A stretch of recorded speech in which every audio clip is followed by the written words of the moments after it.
still there. Oh, say does that star-spangled banner yet wave o'er the land of the free and the home of the brave.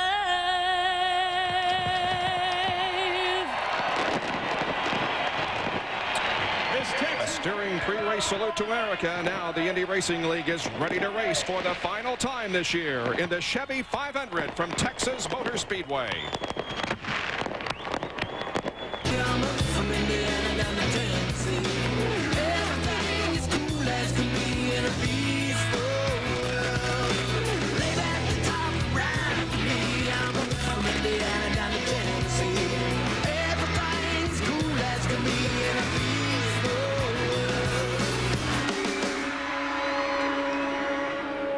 ESPN is with you live for the Chevy 500, the 13th and final event for 2001 at the site of the most intensive racing we've ever seen, Texas Motor Speedway.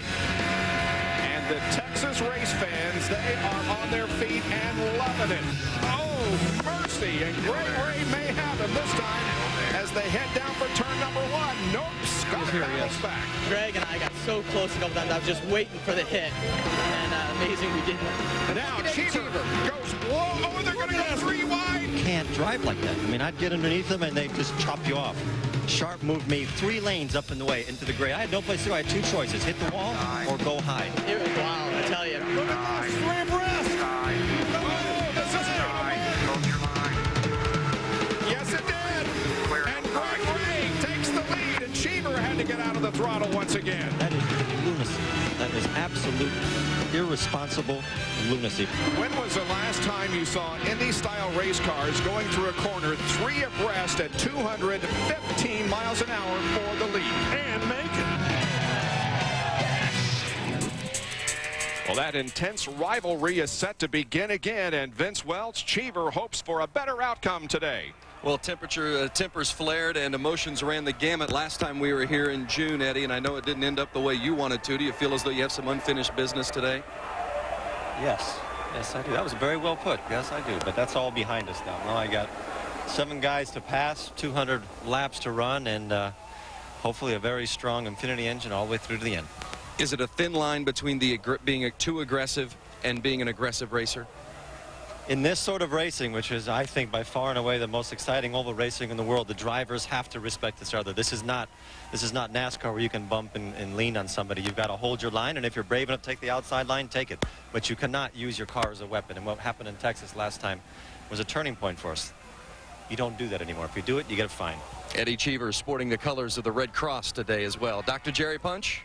You know, Vince, in the final laps last June, these fans stood and screamed their approval as they watched what one driver, the guy you just talked to, described as absolute lunacy. 3 open-wheel cars running side by side, lap after lap at 215 miles an hour. Eddie Cheever, Greg Ray, and this guy here who ended up being the winner that day, Scott Sharp. Let's ask Scott. Scott, could we see more of the same today, what we saw in June? I think you'll definitely see that today, Jerry. There's a lot of fast cars. I expect it to be one big group, probably at least 12 guys that could all be running and drafting off each other. You're going to see a lot of action today. Any major concerns about the new surface or the slightly cooler temperatures? No, the Texas Motor Speedway has just done a fantastic job with the pavement. It's really smoothing the track out. We've gained about 1.5 miles in speed. I think the temperatures are fine, and you're just going to be ready for an unbelievable race. Good luck to you. Thanks, buddy. Well, Bob Jenkins, the excitement is about to begin. Well, Jerry, it's good to have you with us on our IRL telecast, and hi to you, and welcome to the curtain closer, if you will, on the 2001 season for the IRL. It's been a while since we've been with you, so we need to bring you up to date on some news. First of all, something that happened here about an hour and 10 minutes ago. Robbie Knievel was the focus of attention of the people gathered here in the grandstand. He lined up 20 of the IRL cars, and here he came down off the banking in turn number 4 for a jump over the cars, and he made it. Rather hard landing, but Robbie Knievel made it. We'll show you another replay of it as he easily cleared those cars that were lined up, and Robbie Knievel received a huge round of applause from the crowd gathered here. Now, an announcement that was made earlier this weekend. As you know, Firestone Tire and Rubber Company has been the sole supplier of tires for the Indy Racing League for the past few years. And it was announced earlier that they will continue to be the sole supplier of tires for the IRL through the year 2005. Now, let's turn our attention to next year in 2002. There was another event added to the schedule. As we check out the IRL news, Fontana, California has been added to the schedule. That will be March 24th. That'll be a brand new venue along with Nazareth, Pennsylvania. Then in the second half of the season, Brooklyn, Michigan will be a new venue in all 15 races. This is the last race for the Oldsmobile Aurora engine. The Chevy Indy V8 will be the nameplate on the power plant. They will join Infiniti next year, and in 2003, Toyota, of course, will build a normally aspirated engine for the Indy Racing League. It is a beautiful day here in Texas today. However, that has not been the case yesterday and the day before. We had hard rain yesterday. In fact, it postponed qualifying. So they're lining up by entrant points. Only one practice session. That was earlier today, and it was an interesting session, Larry Rice. Well, it certainly was. It was cold, as you said, and Billy Boat had some problems coming out of the pits. As he took off out of the pit area onto the back straightaway, the car got loose on him. He got on the throttle a little bit too hard because the temperatures were down in the 40s. He spun around, and as he came across the racetrack, he collected Greg Ray. Now, Billy Boat's car was repairable, and they did get that car fixed. However, Greg Ray's car was not repairable. A.J. Foyt and that whole crew have been back there thrashing on that car all afternoon, the last 5 hours, actually.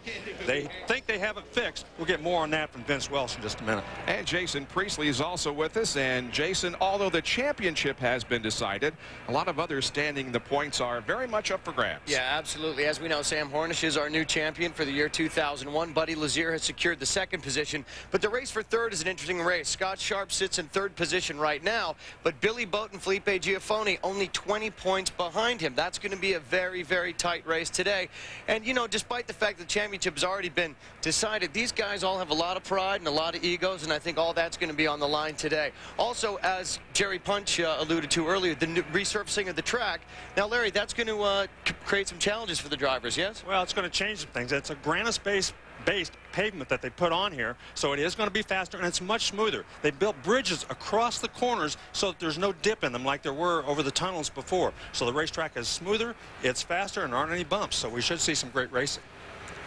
So the cars and the drivers are down below us. In just a few moments, we're going to get the command to start engines, and in a few moments after that, we'll be underway for the Chevy 500. Indy Racing League Chevy 500 is being brought to you by Oldsmobile and your local Oldsmobile dealers. By Rocky Mountain Cold Coors Light. Are you ready for a cold one? And by Delphi Automotive Systems. Driving tomorrow's technology.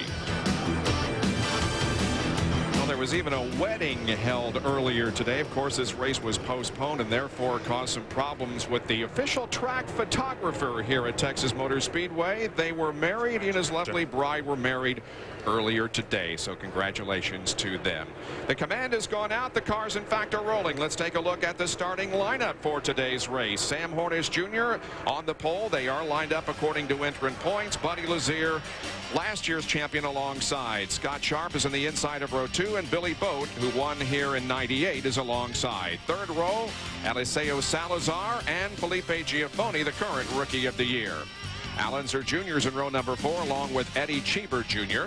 In the 5th row, it's Jacques Lazier and Jeff Ward, who was fastest in practice with the Infiniti engine. The 6th row, Buzz Calkins and Ayrton Dare. Row number 7, Greg Ray and Robbie Buell. The 8th row, Shiggy Hattori and Mark Dismore. Row number 9, Anthony Lazaro and Sarah Fisher. The 10th row is Robbie McGee and Didier Andre. In the 11th row, Billy Rowe and Chris Meninga. Row number 12, Rick Treadway and Laurent Radon. And the 13th row has John Herbert. As you heard us say earlier, that lineup has been changed from earlier today, as Greg Ray's car will be back at the tail of the field for the start of the event. Let's take a look at what we'll be doing here this afternoon. We're going to be racing 200 laps. That's 300 miles. Winner in the June race was Scott Sharp. The turns back to 24 degrees. The tri-oval at 5. It is one of the most competitive racetracks that the Indy Racing League competes on. And throughout the day, we'll be keeping track of these stories. We'll be looking for Scott Sharp, Eddie Cheever Jr. and Greg Ray to continue their intense battle that they had here in June. As Larry Rice mentioned, the surface is brand new. It's a granite based instead of limestone, and so we don't have a real feel for tire wear and abrasion. We'll keep a tight look on that as we go through the afternoon. And of course, we do have that battle for third position in the point standings. Let's go down to Vince Welch. Well, as noted earlier, the A.J. Foyt car driven by Greg Ray was crashed in the morning session. It was totaled. They had to take that car out of the mix today, and the only car A.J. Foyt had available was the 41 car that Robbie Gordon had driven at the Indianapolis 500. The problem lies in the fact that Greg Ray will be driving an Infiniti-powered car today, and that Dallara was built for an Oldsmobile power plant. So in what would normally take 3 weeks, possibly, as A.J. Foyt said that it took the team to get this current car ready to go, they did it in 5 hours, putting the Infiniti engine in a Dallara car that was ready to go for this race today. An unbelievable effort from the A.J. Foyt Motorsports team today. So keep an eye on Greg Ray and see how that car holds up this afternoon. And Vince, one of the luxuries for Panther Racing and Sam Hornish Jr. and the fact that they've already wrapped up the championship is there's no pressure today. In fact, they can even experiment a little bit. And the crew just told me a moment ago they are going to push the envelope. They would never do this if they were chasing points, but here's what they've done.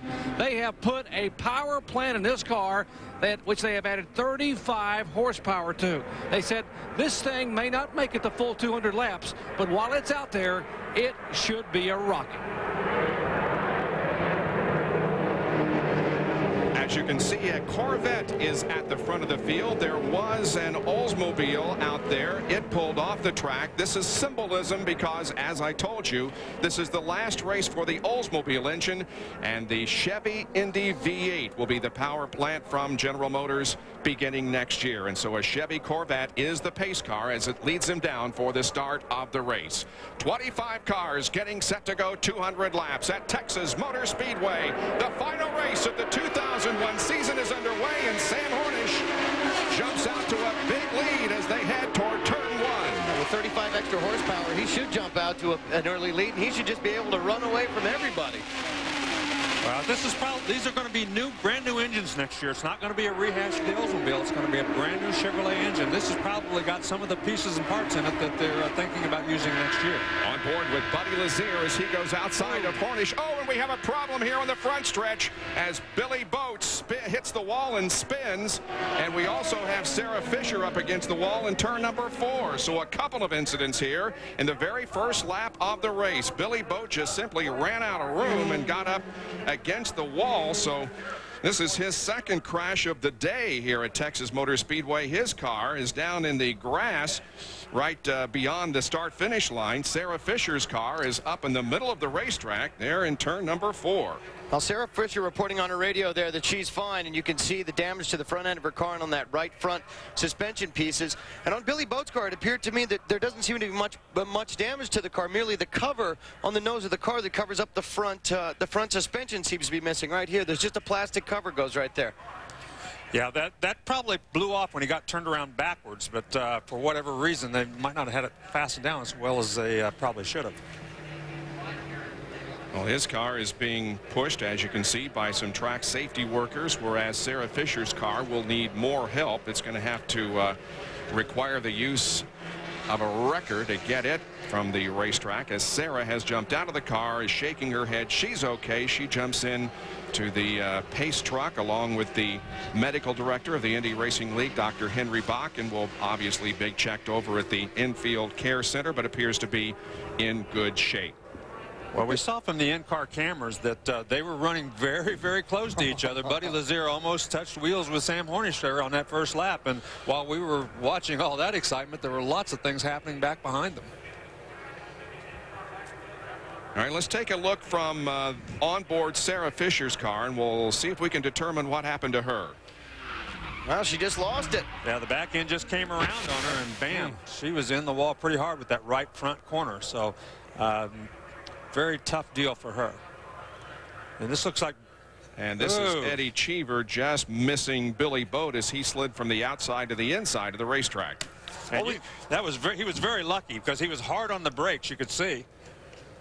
And there's Sarah again, got down, spun that thing around, just hit with the right front corner and hit pretty hard. She's definitely going to be done for the day. First lap of the race, corner number 3, cold tires is pretty easy to do, isn't it, Larry? Well, it is easy to do, and remember, this is a brand new surface. They're not really, they don't have any experience on this surface, and it seems to be, when it's colder, it is pretty slick at this particular racetrack. Down to Vince. Well, the shock cover obviously is missing, and a team member has already gone to the garage to get one off of the backup car. But the good news is that there looks to be no other significant structural damage to the 98 Curb Records machine. Billy Boat is still in the car. They've made a bit of a wing adjustment, but other than the front shock cover being missing, there is no other visible damage to the race car. So Billy Boat looks as though he may have dodged a bullet here in the early going. And a lot of other people dodged a bullet too, because he was up near the front of the field when the problem occurred and spun across the racetrack, and luckily everybody that was coming along behind him at almost 200 miles an hour was able to avoid him. Now they got the shock cover, the new one, on, and it looks like Billy Boat will continue to be able to race here this afternoon. However, we can't say the same about Sarah Fisher, as her suspension is badly damaged on that car. We'll take a break and be back in a moment at Texas. Stay with us. Because he is still on the racetrack. We were looking for him while we were at commercial break, and they're showing him down a couple laps, but he is still on there and running in pace, I believe. Well, this is the 7th DNF of the season for Sarah Fisher. She started off the year with a great finish at Homestead, a runner-up finish, her best ever in the Indy Racing League, and things have just kind of spiraled downward from there. And it's unfortunate that Sarah has to be out of this race so early. On board here was Scott Sharp, as he is running in 3rd spot right now behind Sam Hornish and Buddy Lazier. While we clean up the racetrack over in turn number 4, gives us an opportunity to take another commercial break. Texas Motor Speedway and the Chevy500. We've had a pretty awful sophomore year, and to have Meade and Kroger and Menards behind us all the way, it's been great. Any chance at all of getting it fixed? I saw Derek and the guys pulling some of the carts out, maybe to look at it. I don't know. I mean, it tore the whole right front off, and it tore the nose cone off, so I don't know how they can do it, if they can, but if they could, it'd be great. Okay, Sarah Fisher, not a great way. She turned 21 just 3 days ago. Not a very special birthday party here at Texas. On the racetrack, Buddy Lazier wants the lead. He wanted it before the caution came out. He wants it again, and boy, he and Sam Hornish crossed the line almost at a dead heat that lap. Now they continue to run side by side all the way through 1 and 2 down the backstretch. Well, it looks like this new surface isn't going to disappoint. They're going too wide all the way around the track. And Eddie Gossage did mention in our little meeting earlier in the week, he said, you know, sometimes when you resurface things, you lose all that raceability. Well, luckily for him and us, that didn't happen. Eddie Gossage is the general manager here at Texas Motor Speedway, and he and his team do a fine job of getting this racetrack in shape, and they've spent millions of dollars repaving it every now and then, but they have got it in fine shape here for this event. Guys, we've got the top 6 cars all within a second of each other on the track. That's unbelievable. And the top 9 are running about a second and a half. Man, oh man. It's Hornish continuing to lead. The battle now is for 3rd position as Eliseo Salazar and A.J. Foyt's car comes up on the rear wing of Scott Sharp, and right behind Salazar is Jacques Lazier. Now, we mentioned Felipe Giafoni a little bit earlier, saying that he may be having problems. That was not the case. There was a scoring snafu. That has been taken care of, and Felipe Giafoni is very much on pace, running in 6th position as we go on board with Jacques Lazier. Boy, he's driving the wheels all that thing. He's done that every race car he's been in all summer long. He's just made it look like a magic race car. And once again, he's moving towards the front and doing it very quickly. He started back in 9th spot. And is already up to 4th and about to take 3rd position, or trying to take 3rd from Scott Sharp.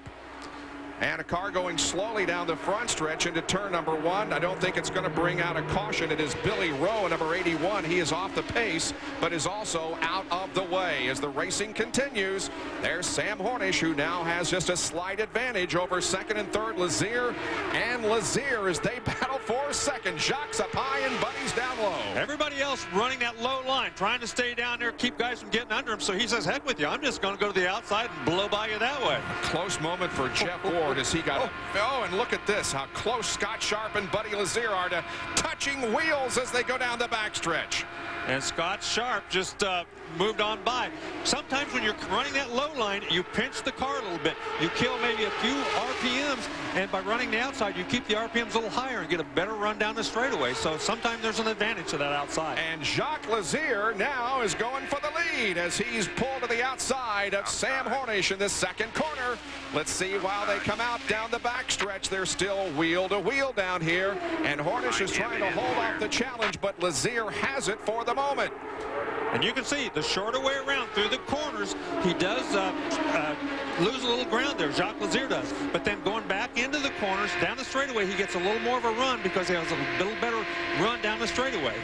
Lazier, of course, won his first and only so far Indy Racing League event at Chicagoland Speedway a few races ago. Robbie Buell is another driver who's making a nice move. He started 14th, is up to 6th position.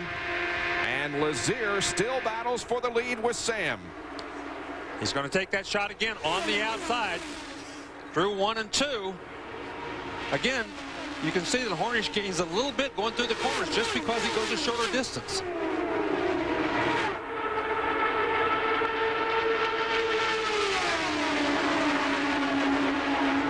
You see on the move, Jacques Lazier up 7, so is Buell. Ray Dawn has gained 7 positions.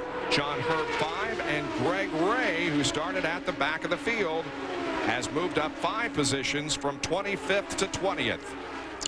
Well, if A.J. Foyt got that car anywhere near close, Greg Ray's, I think he came back here with a vengeance. He had something to prove, and he wants to win this race awfully bad.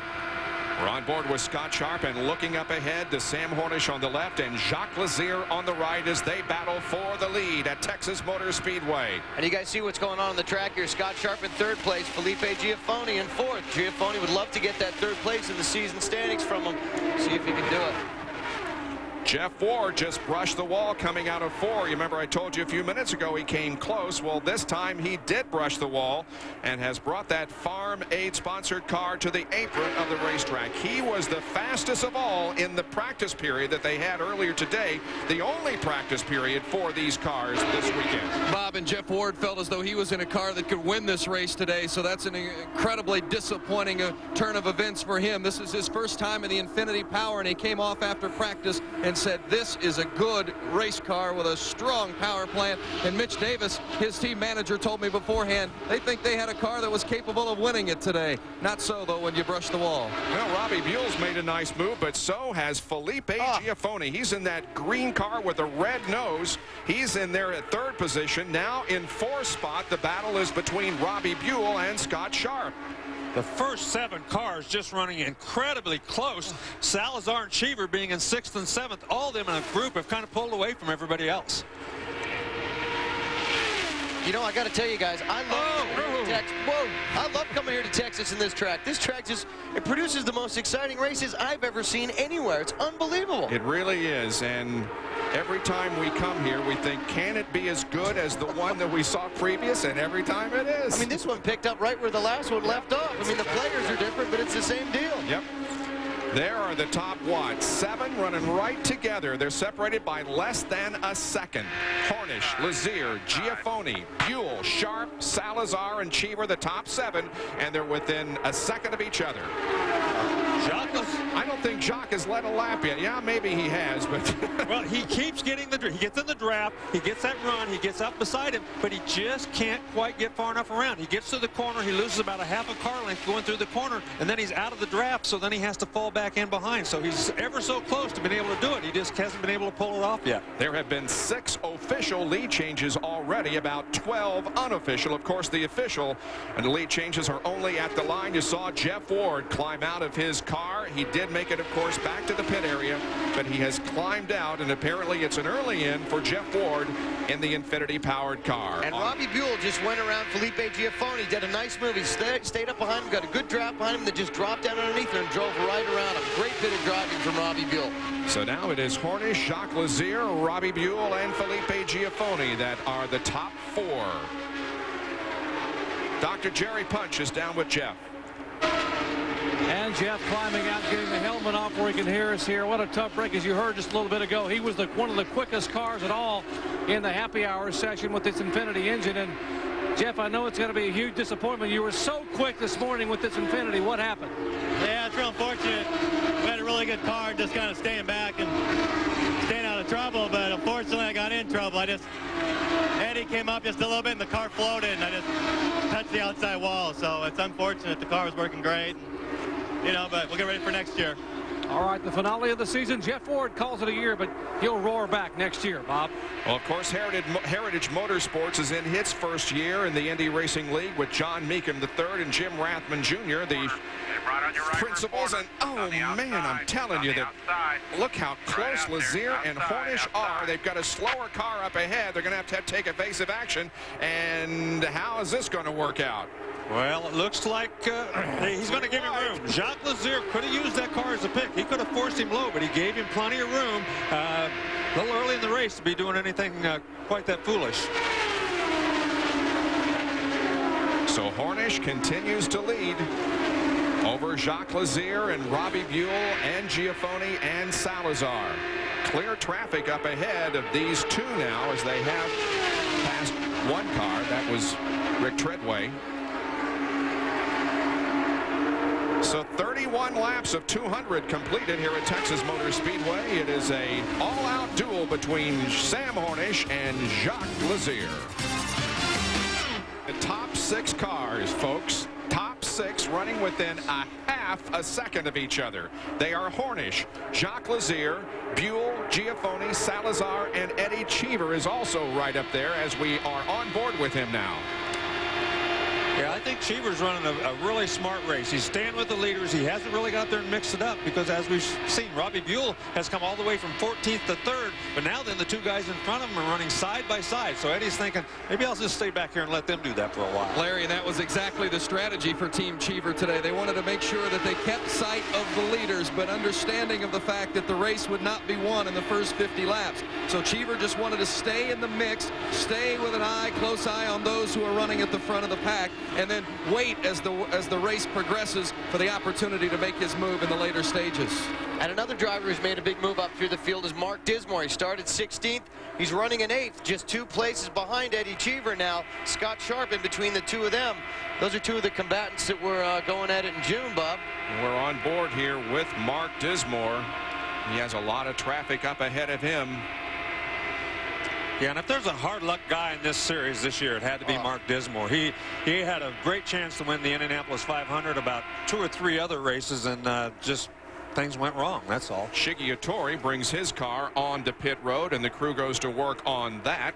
Meanwhile, here's Lazier leading Hornish, and now Robbie Buell comes up to the outside of Sam Hornish to challenge him for the 2nd position. As you'll notice, so many of the cars are carrying American flags and patriotic slogans on their cars today. Everybody here is very much mindful of what happened on September 11th and what still will happen in the coming months. And you know, Bob, 2 of the people who work very hard for us here at ABC Sports on the IRL broadcast, Les McTaggart and Judy Hawkins, were actually flying back from London on September the 11th, and they wanted to send a very special thank you to all the people of Gambo, Newfoundland, for taking such good care of them as their planes got diverted there.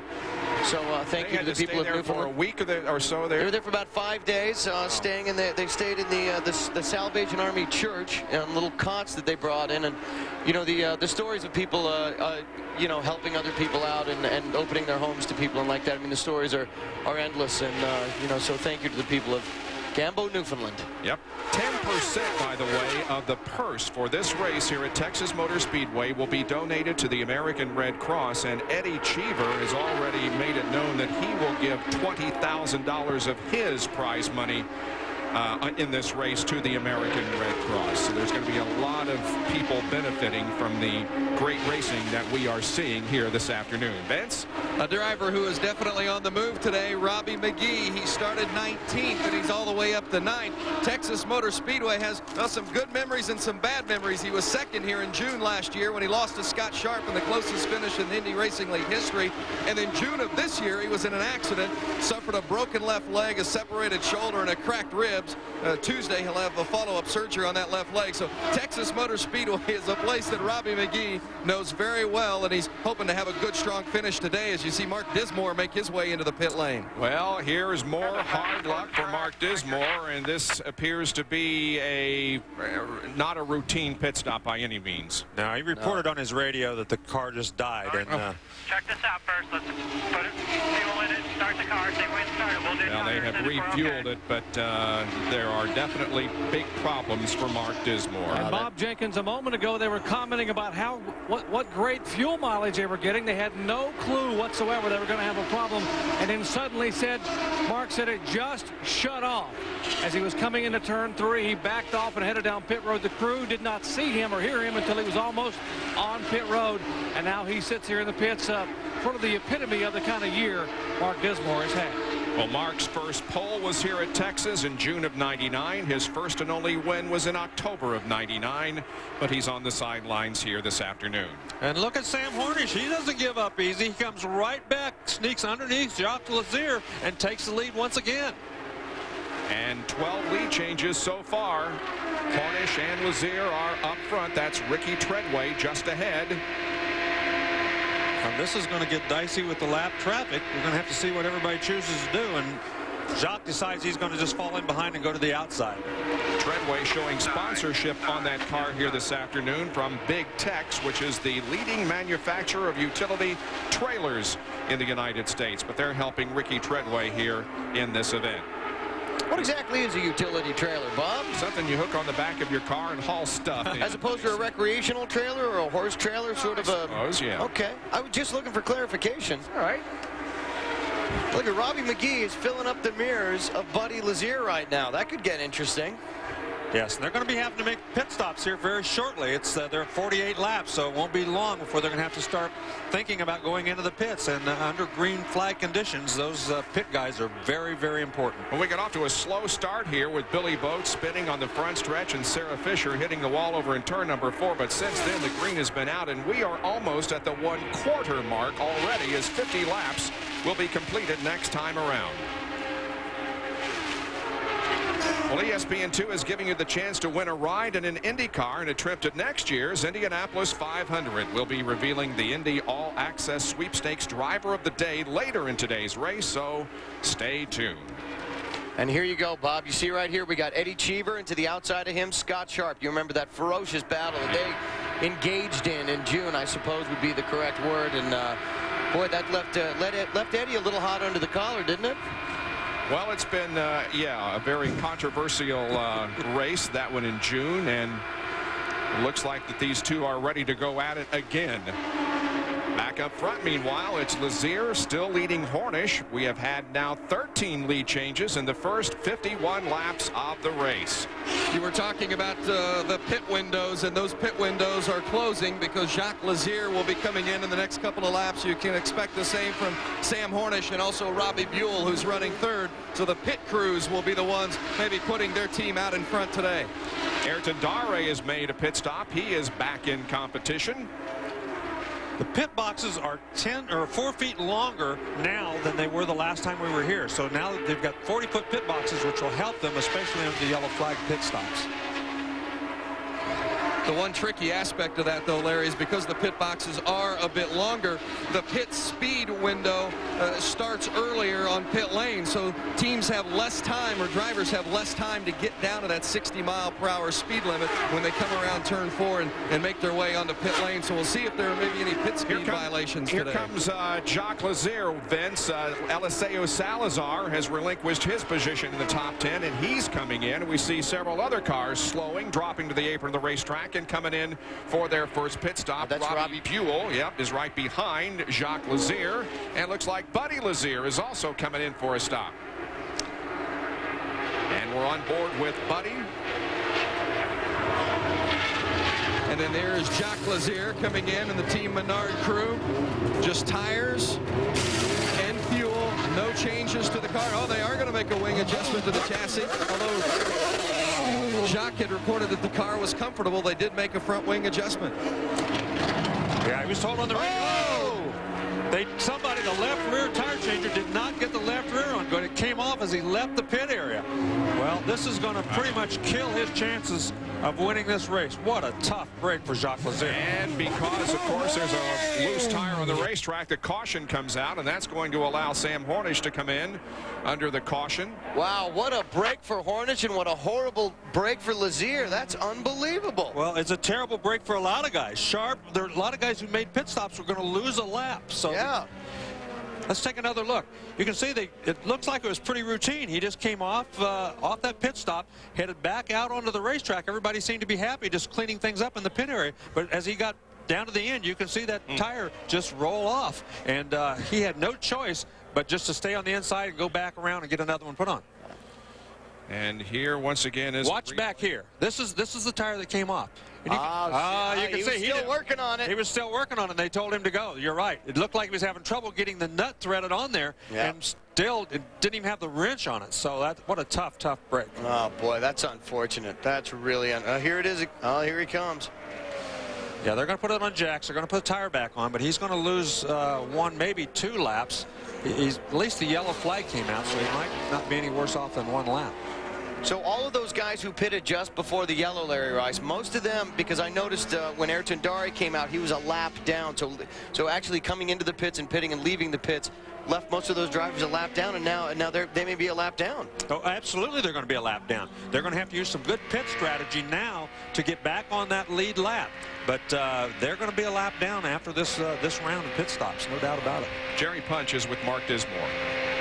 And as you said, Bob, this track had been very good to Mark Dismore in the past. A pole and a win during the 1999 season, and now he has climbed out of his Kelly Racing machine. We'll walk up here and get a quick comment from Mark. And Mark, a tough day for you. What put you out? Looks like a fuel pump drive broke on it, Jerry. I don't know what to say. My mom and dad got robbed at gunpoint this past week, and I want to say hi to them. And I love you guys, and I hope you're doing better with all that. And hi to my family. And my wife stayed back there to help my mom she's just distraught over that. And I love you, honey, and I'll see everybody tomorrow. You have to just say, I am so glad this year is over. Yeah, I mean, this has been the year from hell, Jerry, for a lot of reasons. This is a drop in the ocean here. I mean, the World Trade Center, I just want to say God bless to all those people. And this isn't anything. It's just entertainment, really. And that stuff is, I want to say hi to everybody in the military. I think, God bless all of them, and that they're the ones out there really doing the important stuff. We're doing trivial, really, in the scheme of things. And, you're right. I'm ready to tear that calendar up, and I can't wait for January the 1st. Okay, Mark Dismore calling it a year and putting it all in perspective. Bob? And words well said by Mark, and we say hello to Donna, his wife, and his mom and dad back there in Indiana. Well, the pit stops now by those who had not pitted prior to the caution are being made and in fact completed. Sam Hornish was on pit road when the caution came out. He drove through and now has come back in to complete the pit stop. So we'll take a break again and be back at Texas Motor Speedway in a moment. It's the Chevy500, the 13th and final race for the Indy Racing League in 2001 here at Texas Motor Speedway. Felipe Giafoni's the leader of the race. Al Unser Jr. is second, followed by Sam Hornish, Anthony Lazzaro, and Didier Andre. Buzz Calkins is sixth, then John Herb, Robbie McGee, Scott Sharp, and Eddie Cheever. Now, although those guys did go a lap down because of the rule in the Indy Racing League, the pace car picks up the leader. And that's Giafoni, and everybody in front of Giafoni gets to go around the track and join the back of the field. And so Scott Sharp, Eddie Cheever, Robbie Buell, Buddy Lazier, Eliseo Salazar, and Chris Meninga all get their lap back, and there are 14 cars on the lead lap. Saturday at 7 o'clock Eastern on ESPN2, the Mississippi State Bulldogs face a tough Auburn defense at 7:45 on ESPN. Running back Damon Anderson and the Miracle Northwestern Wildcats host Big Ten rival Ohio State. College football on ESPN2 and ESPN. For more, log on to ESPN.com. Big football game being played not too far from here, Oklahoma and Texas, but I tell you, it did not stop a lot of race fans, thousands of race fans, from showing up here at Texas Motor Speedway for this event. Yeah, it certainly is. It's a huge crowd, much better than a lot of people had expected, really. You know, football country is Texas, and they thought a lot of people might pass this up and go to the football game, but a lot of them showed up. And while we've got a second, we just want to say hello to Alex Zanardi. You know, he had a tough break over in Germany, and we just want to say our thoughts and prayers with him as well. Yeah, there sure isn't a race person or a race fan anywhere that doesn't have Alex Zanardi on their mind. Let's get out of Vince. Well, Eddie Cheever came in and they made a pretty significant tire pressure change. He developed a blister in the center of his right rear tire, so that's something that Cheever Indy Racing is going to be keeping an eye on today, and they did make that pressure adjustment, so we'll see if that helps them out a little bit. Also, you might notice some artwork in the background here. Eddie's daughter Estelle wishing her dad good luck, saying, "Go Dad, you're a winner." This one's been on for a couple of races, so the colors are starting to run, but she still loves Dad even though it's been a couple of races. So we'll see how Eddie fares today with a little good luck charm from his daughter. Okay, Vince, we got to mention it very quickly. Congratulations to your son Dylan, who won his first quarter midget race not too long ago, huh? Well, he did, and racing again today, and I got a call from him earlier, and he said, "Dad, I qualified 6th." Oh, man. He wasn't too pleased, but hopefully the news will get better. Way to go, Dylan. Okay, getting set to go back to racing here at Texas Motor Speedway. They will come down this time and get the 1-to-go signal. We're on board with Eddie Cheever right now, who's shown in the 10th position. There is John Herb, who is looking really good here. His position is being shown as 7th at the moment. Yeah, and he bought that car just recently, started his own team, and this is only about the second time out for it, I think. So they've made some progress fairly quickly. It is his 7th IRL start overall, but his 2nd as an owner and a driver. John has a tie, if you will, to this area of the country. He played football at SMU in Dallas. So Felipe Giafoni is the leader of the race as they get lined up to go back to competition. Isn't that where Bob Goodrich played football too? Our usual producer at SMU. He played there as well. That's right. Yep. Well, remember, they talk about Cheever having the blister in his tire. This is brand new pavement. They've never raced on it. New pavement is always very abrasive, so tire wear and how the tires would react is always going to be a concern, especially when you're coming here for the first time. Green flag. Here comes the field out of corner number 4, and the green comes out. We are back to racing. Now the second car in line is Greg Ray. He is 2 laps down to the field. Giafoni got a great start. You know, winning this race would be such a great finish to the unbelievable rookie season that he has had this year in the IRL. He has had a great year. His best career finish was here at Texas, and he finished 2nd. And Hornish already on the move. He is in third place. Now he's up to 2nd. He just got around Unser, so he's already moved back up into 2nd. And because he pulled through and went ahead and around and then pitted under the yellow, it enabled him to start up near the front instead of the back, which those guys who already had pitted had to do. There is Hornish. Right behind him is Greg Ray, but he's being passed by a couple of cars. And that's Anthony Nazaro, who's running in 3rd place right now in that red and yellow Sam Schmidt Motorsports car. Tony came out of Formula Atlantic. I used to watch him race in Formula Atlantic all the time. He's a great guy, and he's really excited to be getting a shot here in the IRL and driving for Sam Schmidt. He's racing well today. Yep, it's his 2nd drive for that team. He started 23rd and finished 18th at Gateway. And Bob, I talked to Sam Smith this morning. He said the team, the people they've talked to sponsor-wise, everyone has been so impressed with Anthony Lazaro. He went to some hospitality functions yesterday and the day before. He said he's had 5 drivers this year. And this young man may be the best overall as far as dealing with some of the potential sponsors. Could be good news for next year for Sam Smith Racing. Well, with all due respect to the drivers that he has had, and they have been good, you also have to take... Oh, and Giafoni has a problem, and Sam Hornish takes the lead, and there's smoke coming from Giafoni's car. Big time smoke coming out of that car, and that's never good news. That's blue smoke. Appears to be oil, and they're telling him now that he is smoking. So that's too bad. No caution yet, but Giafoni drops to the inside and is passed by everybody else on the racetrack. A tough break for Felipe Giafoni, who, as I said, has already wrapped up Rookie of the Year honors. In fact, it was pretty much no contest for him this year in winning the rookie honors. Yeah, what a tough break. He had things really going his way. He'd run a great race. He had hung right with the leaders, was as fast as anybody on the racetrack, it appeared, but not going to be his day. And just to pick up on the point that I was talking about, you also have to congratulate and take your hat off to Sam Schmidt, the owner of the team, because he has just done a magnificent job in his first year as an owner in the IRL. Yeah, he's done a great job, and of course he's had some difficult luck, of course, with Davey Hamilton's big crash, and then he got Jacques Lazier to fill his shoes, and then Jacques moved over to the Menards team.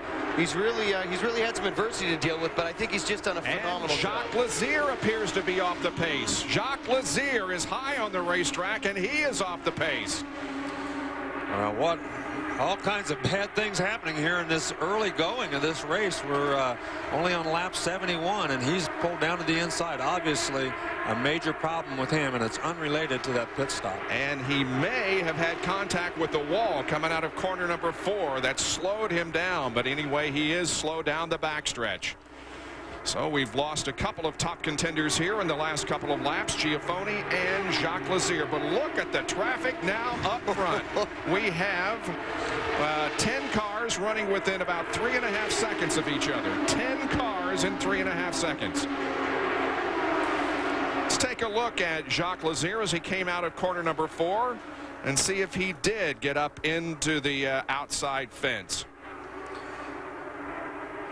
That's Jacques Lazier on the outside in the blue car. You can see very, very high. Oh, yeah. He definitely touched the wall there. You can see the car move as he touched the wall. And the suspension on these cars is very fragile. You can't, that didn't look like a very hard bump.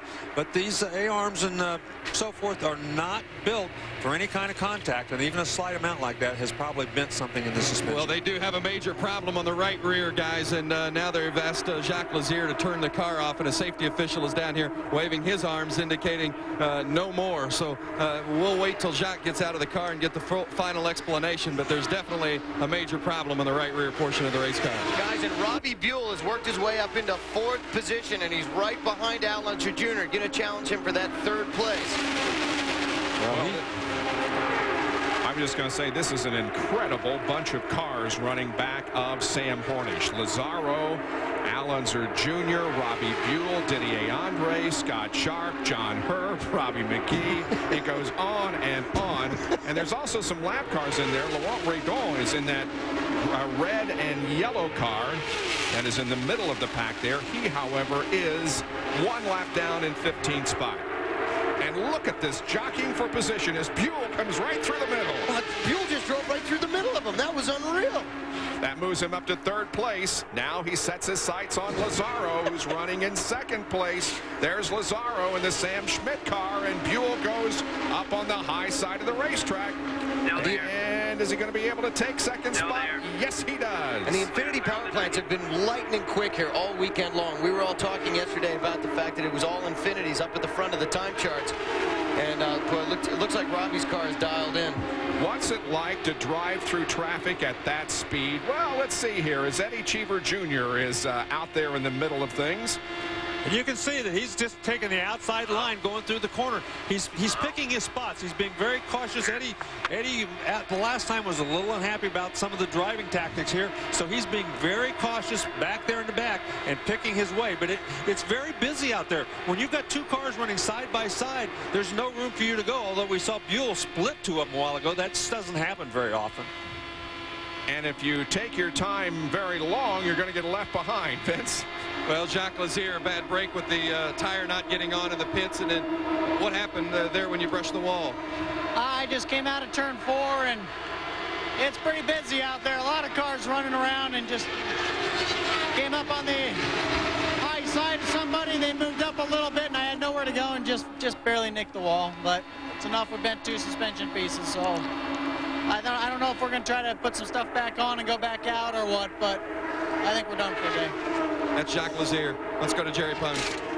And all that was missing from Felipe Giafoni's fabulous year was a win. It looked like you were getting closer to getting one today, but it's all over. What happened? Yeah, we don't know yet. Something broke in the engine. It was a shame. I mean, last race we were pretty strong. This race we were pretty strong. Guys did a great job. Unfortunately, we couldn't finish again. Well, what a fabulous year for Treadway Hubbard Racing. yeah, they did a great job. I mean, hopefully everything is gonna go right for next year. We're gonna be back here. But we'll see. Those type of things that happens, you know. This is racing, and what it matters for me is that they gave me a good car, and unfortunately couldn't finish. Sensational rookie Felipe Giafone. Bob?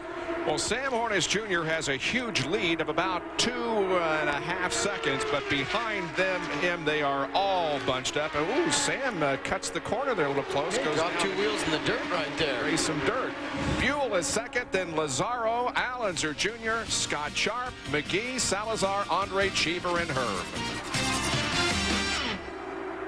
Texas Motor Speedway, no, they are not up to speed. We are under caution again. No big problem. Chris Meninga, looks like the engine exploded on that car as he came down through the tri-oval and headed into turn number 1, and that brought out the caution. So Chris Meninga, who was on the lead lap running in 13th position in the Planet Hollywood car, is another retiree here in the first half of the race. 85 laps have been completed, and we are under our third caution of the day.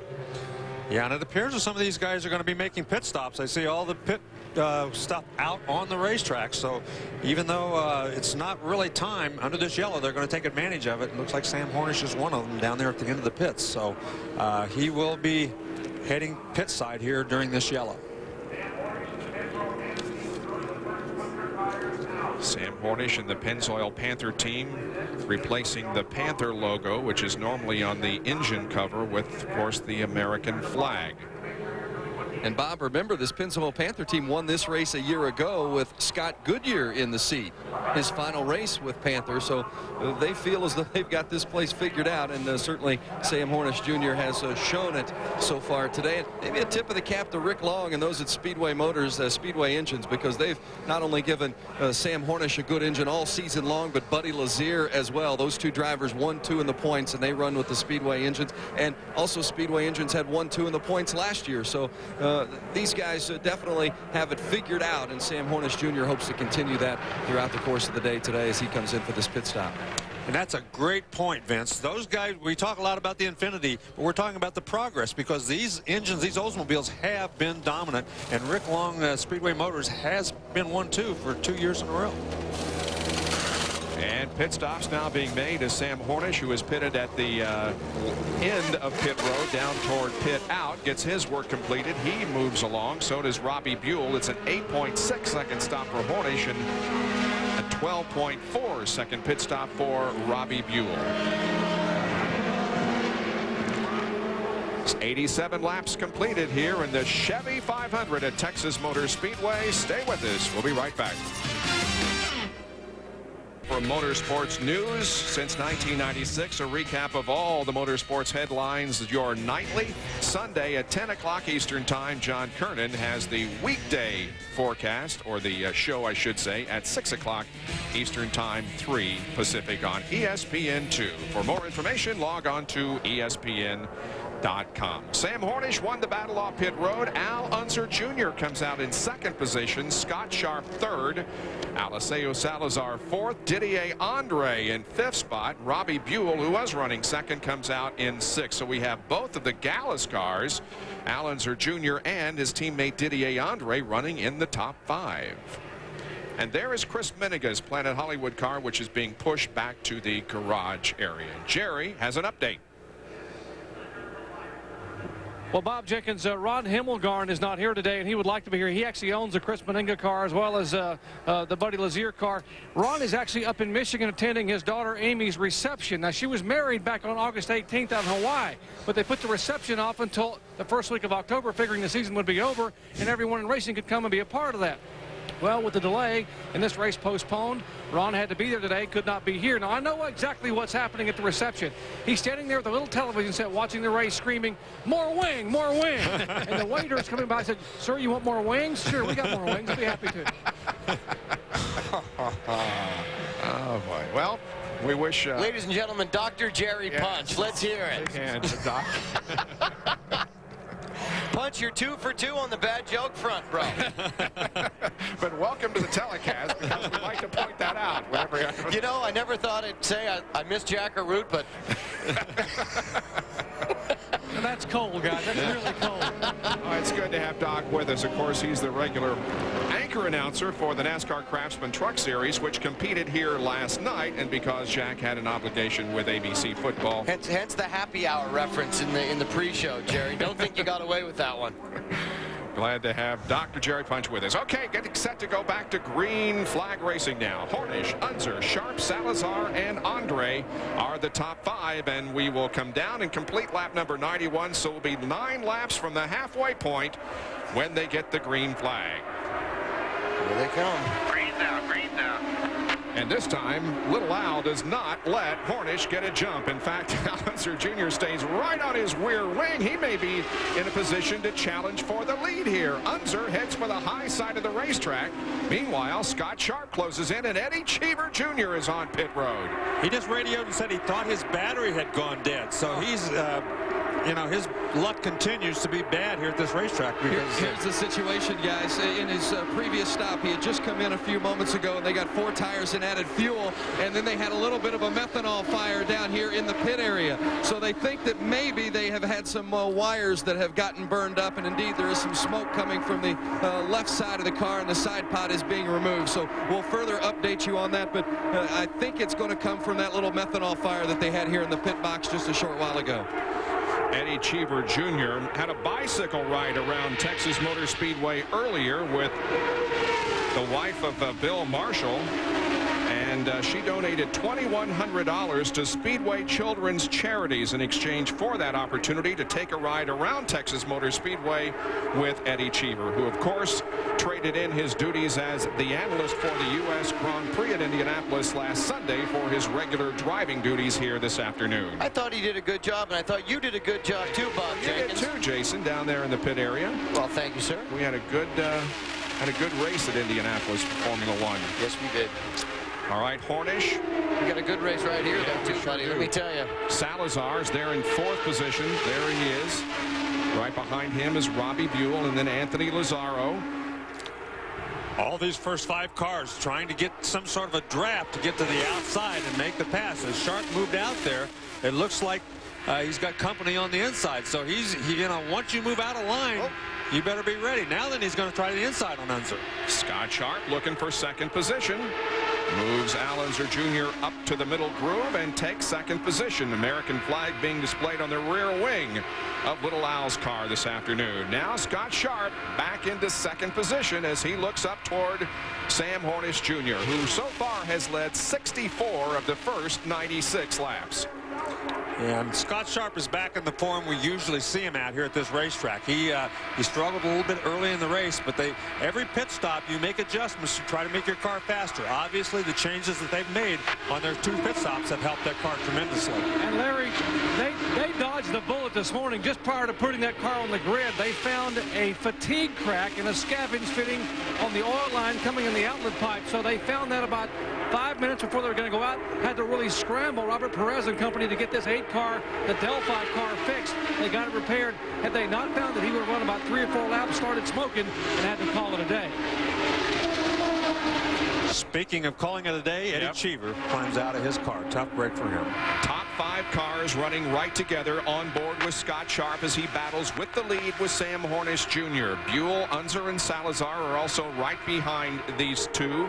And then a little bit of racetrack back to Robbie McGee, who's in a good battle with Anthony Lazzaro for the 6th position. I thought Robbie Buell was going to try and shoot the gap again like he did earlier. Yeah, we can't do any of that bump drafting like they do in the stock cars here. Boy, you'd be in big trouble.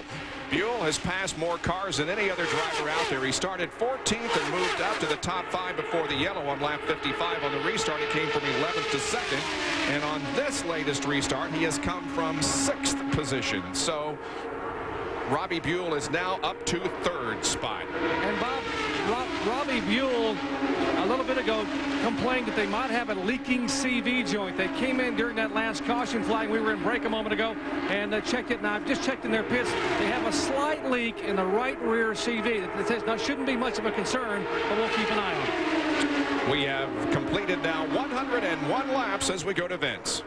Eddie Cheever, I know you had such high hopes of winning this race today. What put you out? I think we had a fire in the pits and it shorted all the electrical system and, you know, just burned out the battery and the alternator and everything else. How about the racing out there? It's very tight. Yeah, well, our car wasn't handling well. We were trying to get on top of it. It's a pity. I always like to end the season on a high note. This is not a high note, but that happens. One of the high notes, though, is your $20,000 donation to the American Red Cross. Yes, it's a small amount, but if everybody gives something, we'll get back to where we were not too long ago. Thank you, Eddie. Eddie Cheever. One of the real class individuals in the Indy Racing League, and Buddy Lazier is on pit road, and this is an unscheduled stop.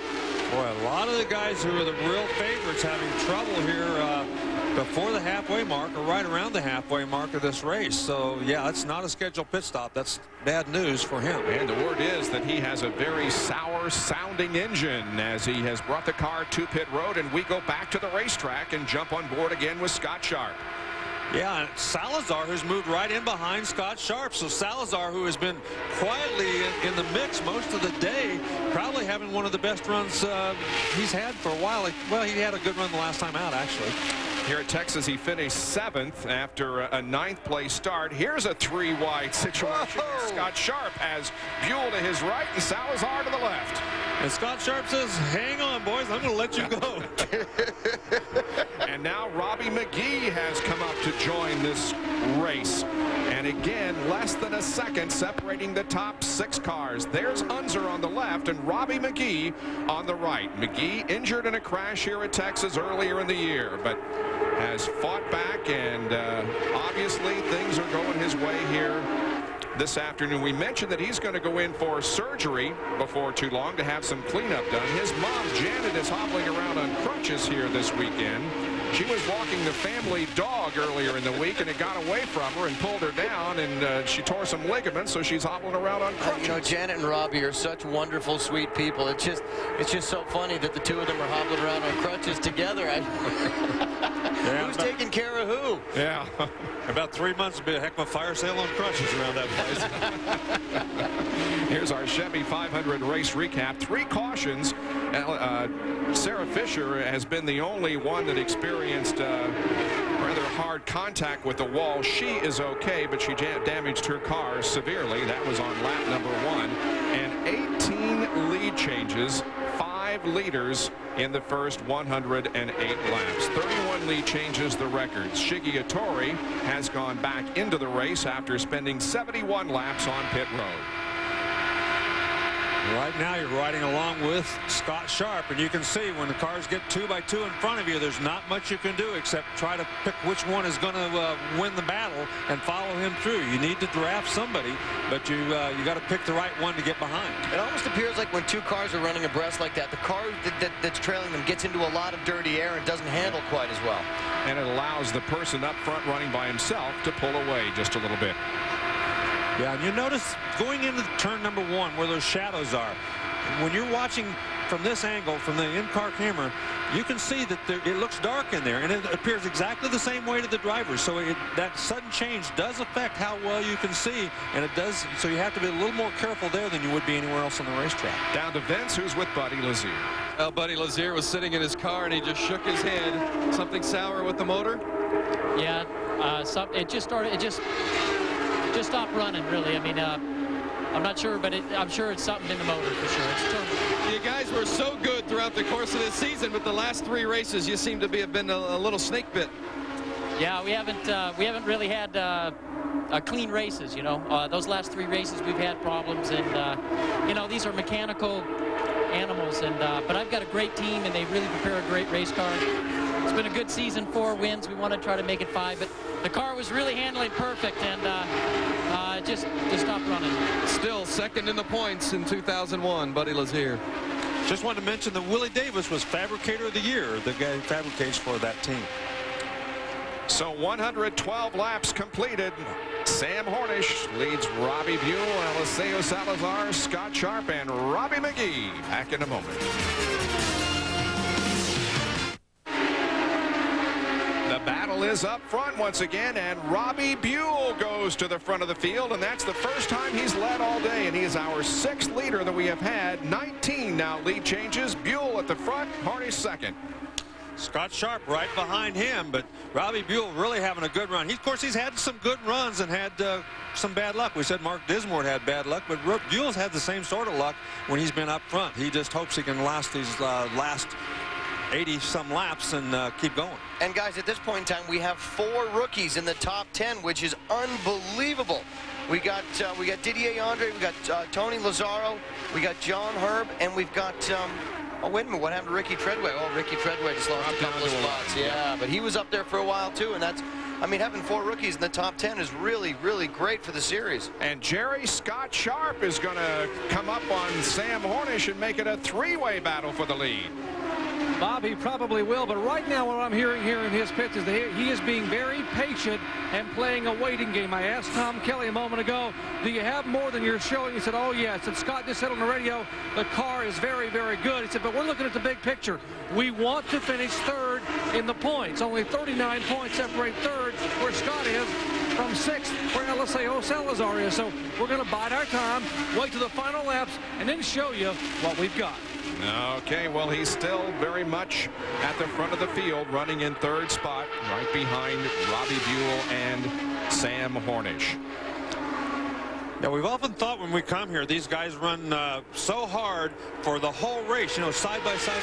You know, we've seen them do that from the green flag right to the very end. And sometimes you wonder, well, you know, why would you take all those risks all that time? It made for great racing. We loved every second of it. But sometimes, you know, you've got to use a little discretion. But not Sam Hornish. He's going to go for the lead again. Hornish to the inside of Buell here in the quad oval area of the Speedway. And he takes the lead again by a nose. But Buell will not easily give it up. Robbie Buell's best finish here at Texas Motor Speedway was 6th. That came way back in 1998, but as you indicated, Larry, that does not give any indication of how well that car has run here and at other locations during the season. Yeah, and Scott Sharp appears to just be sitting back there, like Jerry said, kind of waiting his time, because when he falls back a little bit for whatever reason, he catches up with him pretty quickly. Fastest car on the racetrack that last lap, according to our scoring, was Al Unser Jr., who's back in 7th position. Robbie Buell unofficially ran the 3rd quickest lap that last time around at just a little over 118 miles an hour. Robbie McGee has moved up into 4th position. There's a little gap between he and Scott Sharp. There he is back there in that group back there coming around the corner. So he's a ways back, but he has moved into 4th spot. We are just 10 lead changes away from a record in the IRL. First 124 laps, 21 lead changes at the line, and a lot more than that away from the line. We'll check the speeds as they come down next time. Right now they're down the backstretch. They're the top 3 who are separated by just car lengths. Then about 3.5 seconds back is 4th place Didier Andre and then Robbie McGee. Let's check the speeds here. Scott Sharp, the fastest of those 3 at a little over almost 219.5 miles an hour. And you can see what it does when you get in a line and follow each other. That other group back there, they're running side by side. They're battling with each other. But when you get nose to tail and follow each other around the racetrack, you can pick up a mile or 2 an hour, and helps you pull away from the rest of that field. Despite the fact that we have had 3 caution periods during this race, the average speed is 167.4 miles an hour.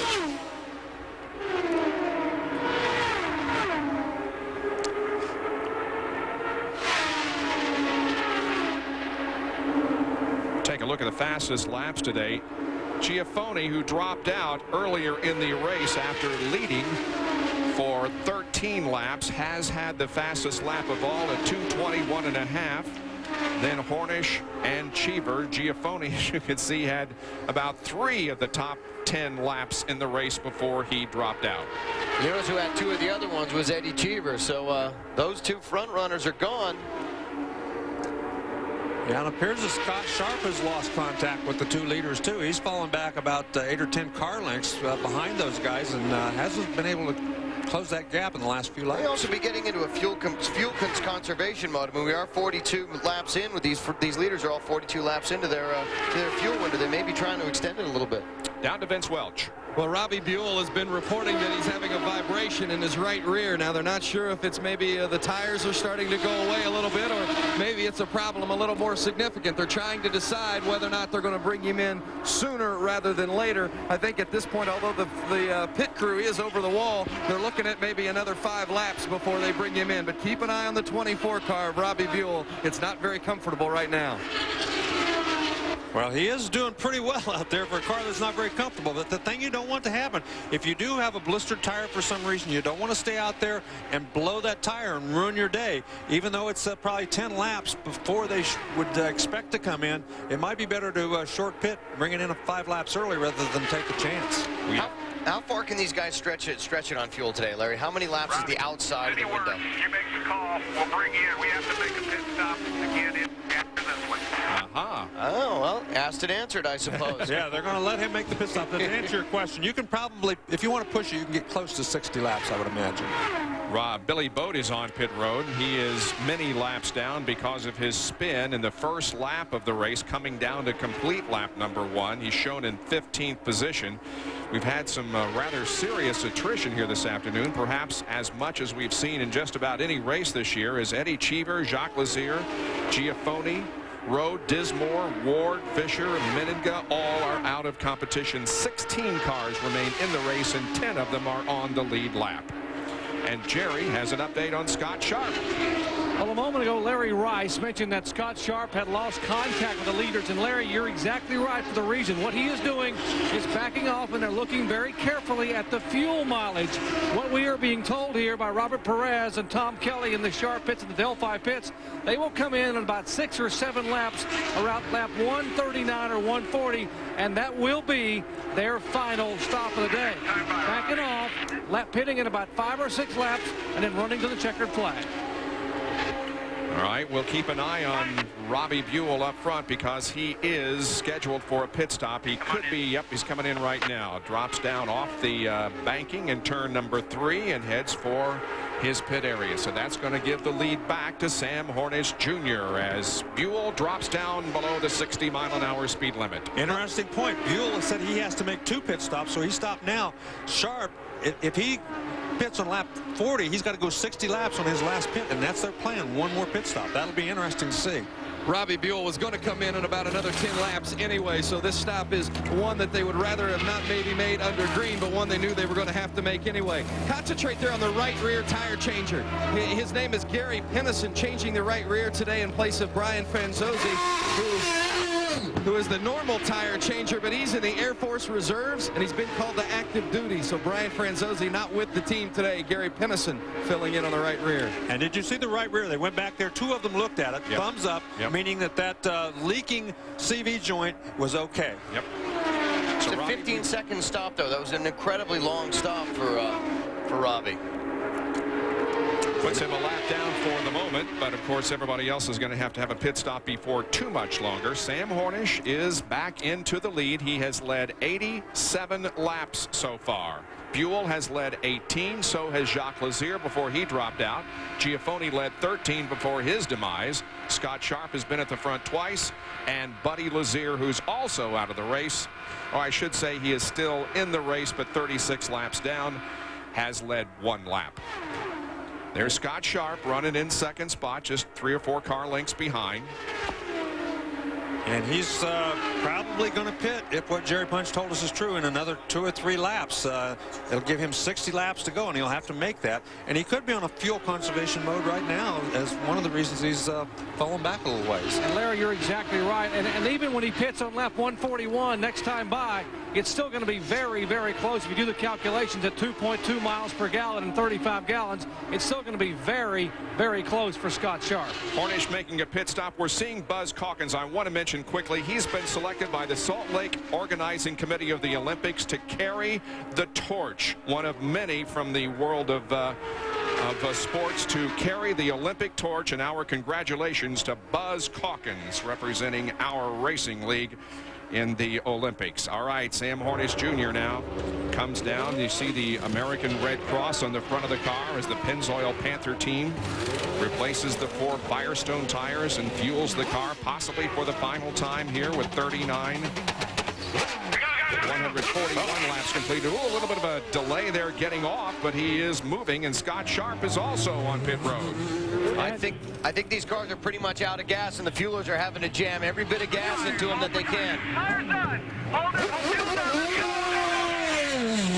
Oh, Didier Andre must have a fire in the car. They're dousing him with water. His car is on pit road, but the fire crew is right there. Didier scrambling out of that car. He was having a tremendous race running in the ton. It looks like that he looks to be in some discomfort. Yeah, with the hands. Yeah, it looks like he had the same problem that we had a few weeks ago where he pulled the fuel tank over. His car did catch on fire, and you can see he's pulled that fuel tank clear across the pit wall onto the racetrack side of the pit wall. So, and all that crew and some of the other crews from down there trying to upright that and make sure that no more fuel leaks out.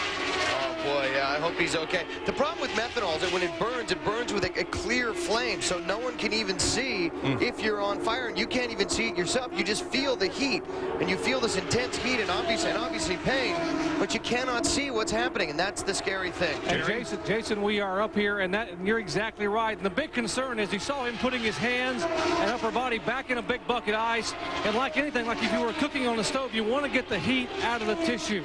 You want to get as much cold water there as you can, and he is in some distress here. The fire, we are told, was around his forearms, his wrists, and his hands. He was wearing protective gloves, but as you can see, he is trying his darndest to soak those hands, and as you mentioned, methanol fires are clear. You cannot see him, and now as safety crews will come over and be able to help him get his fire suit off. But what a tough break for a young man who was having a great run here today. Well, he too has had a great first year in the Indy Racing League. Finished 10th at Miami. Had a 17th place finish here in the earlier race at Texas. His best finish of his career and of course of the season was a 4th place at Richmond, which was the scene of his best start also. And he was a very, very personable young guy. I saw him this last weekend when you and I were at the USGP in Indianapolis. And just a super guy, and really, really fun to be around. Likes to have a laugh and likes to tell a joke. We hope he's okay. Well, with the pit stops having been made, they are running just like they were before. It's Hornish, Buell, Sharp, Allenser Jr., and Eliseo Salazar.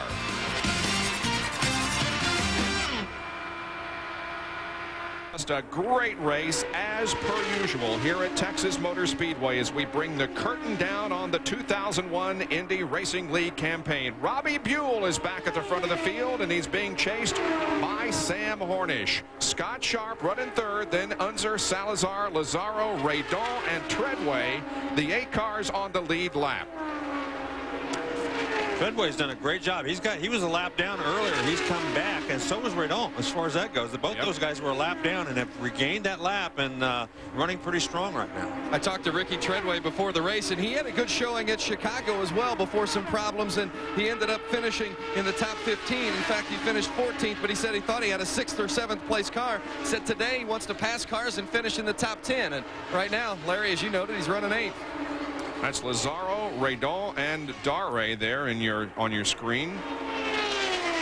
Yeah, those guys, of course, 2 of them rookies, and having a great outing here this time at Texas. Front 2 cars here running 6th and 7th. Dare is a lap down, running in 10th spot. We have less than 50 laps to go in the Chevy 500. The torch being passed this weekend from the Oldsmobile Aurora engine, which has powered 48 of 50 winners in the Indy Racing League since it came on board. The torch is being passed to Chevy, which next year will pick up the nameplate for the General Motors manufactured engine. Chevy, you'll remember, was in Indy-style racing for a long time. In fact, their first win was with Rick Mears at the Indy 500 back in 1988, and we welcomed them back to the Indy Racing League in 2000. 2. Yes, and then it will be a new engine next year. They're not going to just redo this one. They're going to have a new one, and then they will build another brand new engine. In 2003, they're changing the rules slightly. That engine will be 30 pounds lighter, have a lower CG, so it's going to be significantly different in 2003. And again, 2003 is the year that Toyota will come on board as an engine manufacturer. So things are looking very bright for the Indy Racing League as we close out the 2001 campaign and look forward to Homestead, Miami in March in the beginning of another year. Hornish and Buell are about to come up on some lap traffic, guys. This may give Hornish the chance he needs to catch up to Buell. Buell was told earlier to put it in 6th gear and leave it there, and that's usually the highest gear, kind of a fuel-conserving gear, but he has really run well and kind of pulled away from Sam Hornish at this point. Robbie Buell looking for his first IRL win since the 2000 season opener at Orlando, and Anthony Lazzaro has a problem. He was just about to come off the turn 4 banking when the problem occurred, so he got off the throttle and headed for pit road and now stops the car. Yeah, and you can see that he's a little bit warm too. He wants to get the heck out of there, and it probably the engine is blown, probably some hot water or whatever on his backside. You can see him rubbing his rubbing the bottom right there. He was very hot. Here he is. He's battling with Redon, who goes to the outside, and now Dare passes by as Anthony lifted off the accelerator, knowing that something was wrong. And Dare did a great job seeing him get out of the throttle and missing him, because at those kind of speeds, you got to really be on your toes to miss somebody when that sort of thing happens. Boy, disappointment there, huh? He was having a great race. He was having a really great race, and you know, like Sam was saying, yeah, he's a super guy. I did know him when he was racing for me Atlantics, and he's a very experienced driver. He has been racing cars and racing very fast cars very competitively for a long time, and he's got a future here in the IRL. So we're under caution once again here at Texas Motor Speedway as Robbie Buell is the leader of the race. 159 laps about to be completed. And this yellow probably is very good for Robbie Buell. Wasn't his crew saying that he was going to have to come in for a splash later on? It'll be good for all of them, and he is in the worst shape of anybody. He was the first guy to pit. Hornish and Sharp both were kind of on the edge of whether they could make it. I still don't know whether this will help him enough to make it without another stop. We will take a break and be back with more in just a moment. They're the top 10 with 158 laps completed. Come back to Texas Motor Speedway. We are under caution because of a mechanical problem on Anthony Lazzaro's car. Pits will be open as they come around this time. Scott Sharp is running 3rd. Scott, this is Larry Rice. Are you going to try to run to the end without a pit stop? I'm sorry, Larry, I couldn't make out what you're saying. Just wondering, can you make it without stopping in the pits again? I still am having a hard time making it out. But I'll answer just what I think you said. Delphi car is really good. The team's giving some great pit stops on the, I think we can run from here to the end, hopefully. We'll see how long this yellow lasts. If you cannot go, if you do not make a pit stop, is it going to be a fuel conserving here at the end? Well, we'll just have to see. The guys in the pits really make those decisions. Well, good luck. The decision has been made for Robbie Buell and Salazar and several other drivers. They have decided to come in and get a final pit stop. We knew that Buell needed one, and here is the work being done on the Purex car. And now he goes out, and Scott makes a good point, Larry. It all depends on how long this caution is. Of course, the longer they go, the better they are on the possibility of going the distance. Yes, and here's going to be the real thing. If both Hornish and Scott Sharp run to the end without a pit stop and have to conserve fuel, have to turn down the wick a little bit, have to let off a little bit, have to really try to save fuel, is Buell going to be better off? Because he can turn it up now. He's got plenty of fuel. He's got brand new tires, but he's going to have to go through all the traffic. So he's going to be faster. He should be able to run faster the whole last 50 laps. But, is it going to be enough? Can he get through that traffic in time? Well, there's Hornish, and we are still under caution with almost 162 laps now completed. Field is in turn 4. They are looking at the 1 to go signal this time around. Bench Hornish is the leader. Sam Hornish is indeed the leader, and he last pitted on lap 141. That means that he would have to be out on the course for 59 laps. That's one heck of a fuel window, Larry Rice. But the brain thrust behind the Pennzoil Panther team decided that, hey, we've already wrapped up the championship. We came here to win. We're going to roll the dice and see what happens. No harm if they run out of fuel. They won't win the race, but they've still got the championship locked up. They want to win the race, and they felt the only sure way to do it would be to stay out on the track and try to stretch the fuel. Jerry Punch? And Vince, rookie Anthony Lazzaro was running as high as second, was running actually sixth when he had his problem. Anthony, what put you out? I guess it was an engine-related problem. It just started tightening up, getting into 3, and my seat started getting hot, and that's why I jumped out so quick. But, you know, I want a home here in the IRL. I've had a great time the 2 races that I've done. I got to thank the guys at BG Products, all my friends at WorldCom, and the people at Standard Management, and my good friend over here in Texas, Bill Ram, for making this weekend possible. Bob, there was a rumor he was going Winston Cup, but he wants to come here full-time to the Indy Racing League. And an excellent performance here this afternoon, but unfortunately in race that will not go to its conclusion for Anthony Lazzaro. We are back to racing, and now here is Hornish and Scott Sharp, then Buell, Salazar, Treadway, Unser, and there is Laurent Redon. Now this is Conquest Racing, which of course is owned in part by Eric Bachelard, a former driver at the Indianapolis Motor Speedway. These cars were purchased from Nienhaus Racing just a couple of races ago, and this young man from Chaumont, France is having a heck of a show here this afternoon. Yeah, and he just went into 6th position. Now that he's going to go around another car, that's Greg Ray. So he is running a great race for only a 2nd time out. His first race in Chicago, he started 13th and finished 7th. Meanwhile, we go back up front and pick up on the battle between Sam Hornish and Scott Sharp.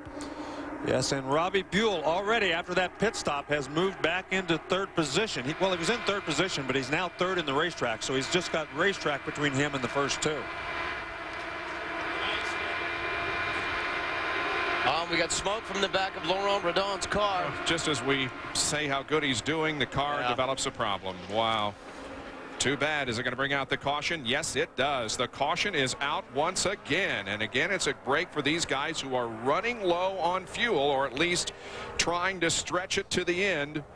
And now we have the caution displayed once again as Redon brings the MyJack car to pit road. Bob, you hit the nail right on the head. The Pennzoil Panther team clapping their hands and giving each other the thumbs up sign, because the yellow is exactly what they needed to preserve fuel. And you can see a little bit of celebration there with still some laps remaining here, but this group definitely pleased to see the yellow. The guy that we just saw right there on the left is Gary Pedigo, one of the principals of the team. Gary has been a supporter of Indy Racing League since its beginning, and of course his team went to the championship this year. And here is Robbie McGee coming in slowly. I don't think we've seen this kind of attrition since the early days of the Indy Racing League. I don't remember ever having this many engine-related problems and so forth in a race. We've just had an incredible amount of people playing the pits for some reason. Well, while they check the racetrack, we are at reduced speed once again with 32 laps to go in the Chevy 500. Checking the track here at Texas Motor Speedway for any oil or other liquid that might have been put down on the track by Laurent Redon, who is now out of the race. Down to Jerry Punch. Bob, they are all smiles here in the Scott Sharp pit, because this yellow has given them the comfort level they need for fuel. They just told Scott a moment ago, full rich, our friend, full rich. You can go after him. You can go get him now. Full rich, and Scotty screamed, yeehaw, which means these final 30 laps, he can do what he wants to. He can finally race. Boy, this could be a real shootout here. We've got 6 drivers on the lead lap. RPM tonight can be seen at 10 o'clock on Sunday evening, a wrap-up of the weekend's activities. You can catch John Kernan with the weekday report at 6 o'clock Eastern Time, 3 Pacific on ESPN2. RPM tonight, your source for all the news from the world of motorsports. Going green next time by. Well, yeehaw. That's not a bad Texas accent for a kid from Norwalk, Connecticut, is it, Bob? It's Hornish, Sharp, Buell, Salazar, Treadway, and Unser. Those on the lead lap, the top 6. And I would say that from what we have seen today, although there is certainly no reason why Salazar, Treadway, and Little Al can't win, but Hornish, Sharp, and Buell have been especially impressive here this afternoon and could really take it down to the wire here today. I think it's going to be interesting to see just what Scott Sharp can do now that he can turn full fuel. I don't think we've really seen what he has in that car today, and it'll be interesting these next few laps to see how fast he runs. Here we go. They both got a great start, too. Look at that. 28 laps to go. Sharp goes up top. He didn't waste any time letting us know he's going to go for it, did he? Looks like someone put a tiger in their tank. He pulls even with Hornish down the backstretch. At the end of the backstretch and into turn 3, they remain side by side as Robbie Buell now has a bird's eye view about a half a car length behind. Top 3 right there, separated by less than a car length. If you remember, there were 3 cars, the same sort of scenario the first time we were here, that were battling tooth and toenail right to the very end. It could happen again here today. And once again, the inside position through the corners, he can gain about a half car length through there because he's going a less distance. Look at this, though. That's Salazar coming up there on the inside and gets around Buell. Boy, Salazar, to get around Buell, he had to put 2 wheels in the dirt coming through the deep part of the oval, just like Tornish was doing earlier. Salazar has not won since Las Vegas in 1997. And he would like to put A.J. Foyt's team in the winner's circle here. And look at the strength that Salazar is displaying. Oh, boy, he had a look down the middle, too. He was thinking about shooting that gap. Well, Salazar looks to be a little impatient. You know, this guy's running side by side, leaves him nowhere to go on the racetrack, and he's trying to figure out which one is going to get the lead. Salazar's best finish here was 5th in the first race in 1999. And in the second race last year. And boy, he is right up there with Hornish and Sharp. And look at Robbie Buell come up now the side on the high side of Salazar. 1, 2, 3, 4. Well, like we said before, you've got a 215-mile-an-hour pace lap going here with guys running 2 by 2. Oh, look at that. Robbie Buell starting to take a look on the top side, looking to make it 3. Well, we've seen him sneak down to the underside trying to make it 3 abreast, but I've never seen anybody try it on the outside.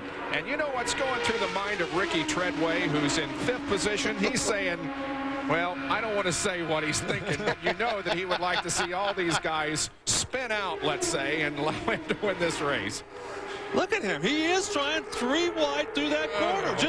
He went up there just to test it. He had no intention of trying to pass anybody. He just wanted to see, is this thing going to really stick up here? Well, it looked like it did to me. The fans here at Texas Motor Speedway are standing and cheering probably more than they are in any football stadium in the country right now, because they are seeing an unbelievable display of speed and talent on the high banks of Texas at over 215 miles an hour. It's just incredible that they keep doing this race after race after race. And it's not only at this racetrack, they do it at other places too. But this one seems to be the one that's most incredible for the side-by-side. Look how close those guys run. They are. Sharp and Hornish are separated by literally inches. I'm telling you, it is unbelievable.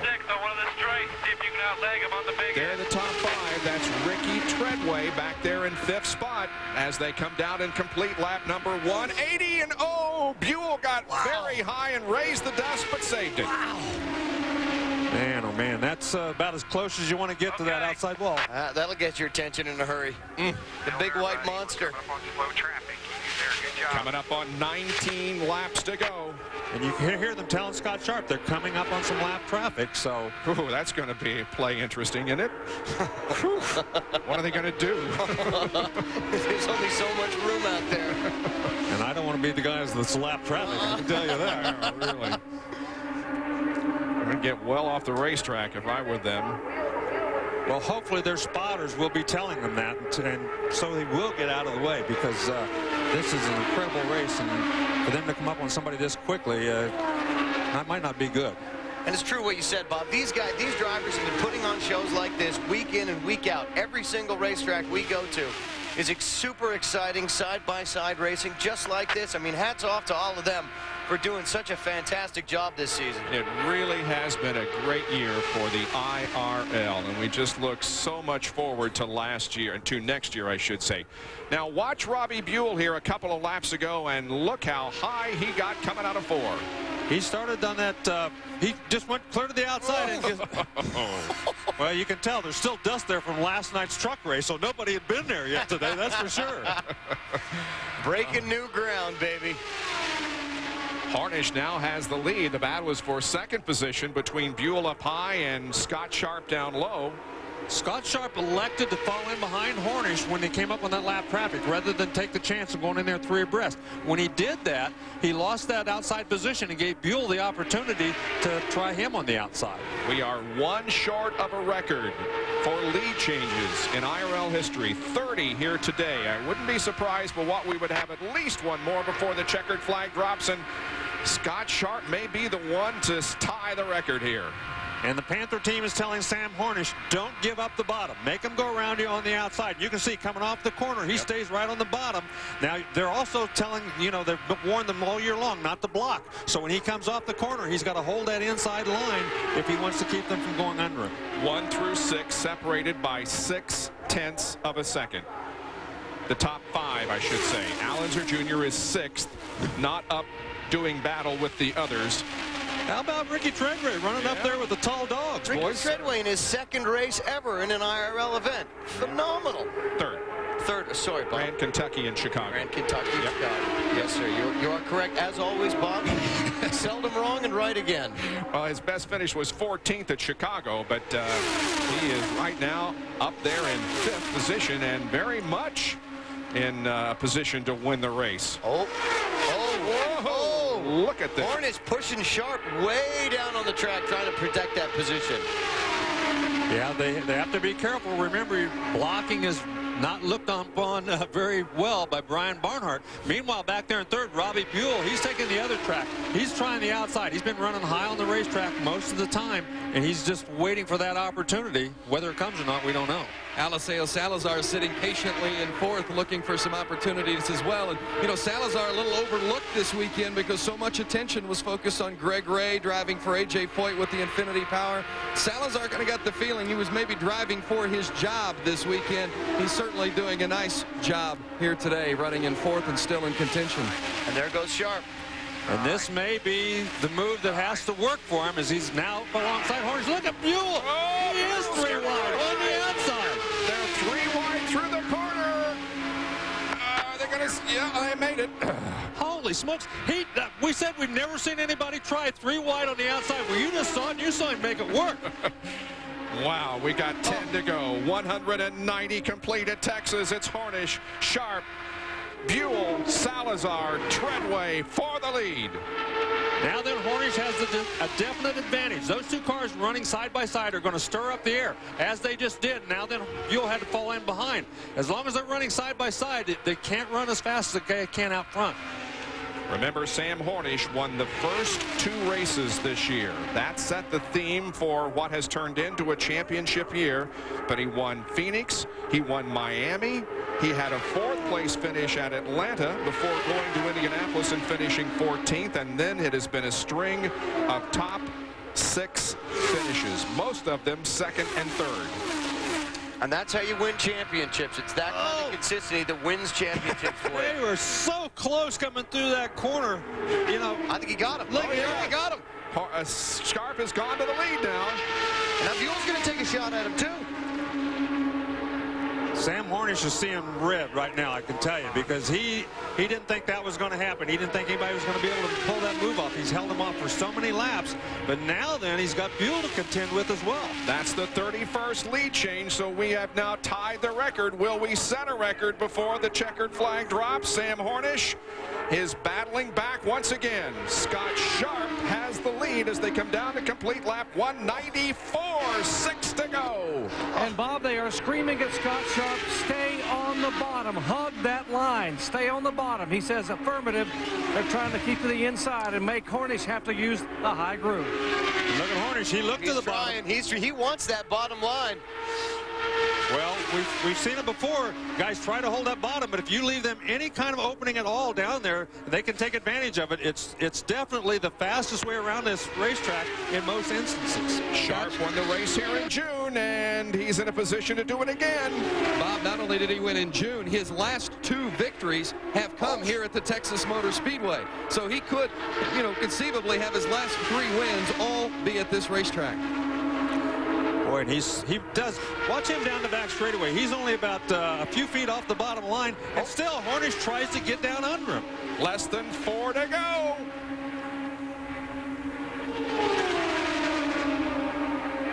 Robbie Buell's just sitting back there thinking, what the heck do I have to do to win this race? The drivers have got to watch their lines because Brian Barnhart has warned them about blocking. Scott Sharp is holding off the challenge right now, but he's staying at the bottom of the racetrack. Now we've got less than 3 laps to go. And Harnish is trying everything to get around him. He's going up, he's going down. He's trying to get up tight and get a good run off him. Unbelievable. Well, knowing that Scott is protecting the bottom, Sam has got to go to the high side of the racetrack to make a move. But Buell now is the one that's going to go up top.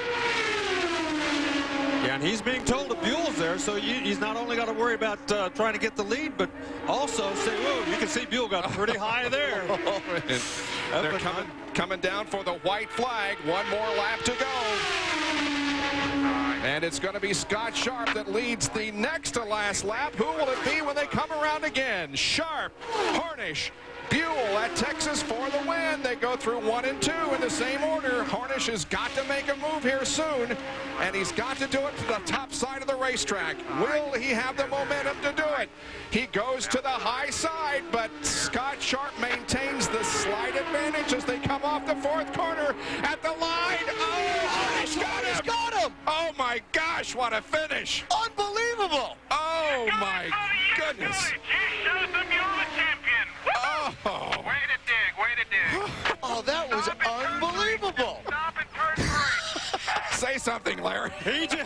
How can you say? What do you say? I mean, this guy hasn't been able to pull a pass off on the outside all race long. Doesn't even try to go out there. Looks under the bottom side, and all of a sudden, on the last corner, he just pulls out there. And look at this. Well, he's going to stop over in turn 3 because there will be a championship celebration, and he's going to stop over in turn 3, and then they're going to bring him. I think that young man right there is going to have a championship celebration tonight to end all championship celebrations. Look at the finish here and how close it is over Scott Sharp. He was on the outside. He just had that little bit of momentum coming off the corners we talked about all day, and it's a half a car length. But look at this. Yeah. Buell's on the outside, 3 wide. All 3 of them. Wow. Well, it's hard to describe what kind of a race we saw here today that Sam Harnish has won, but a fitting end to an incredible season for Sam, who started the year with a win and ends it with a win, and in the meantime won the $1 million bonus from Northern Light in taking the IRL Championship. The margin of victory was 18 thousandths of a second, the closest finish in history. We'll be right back.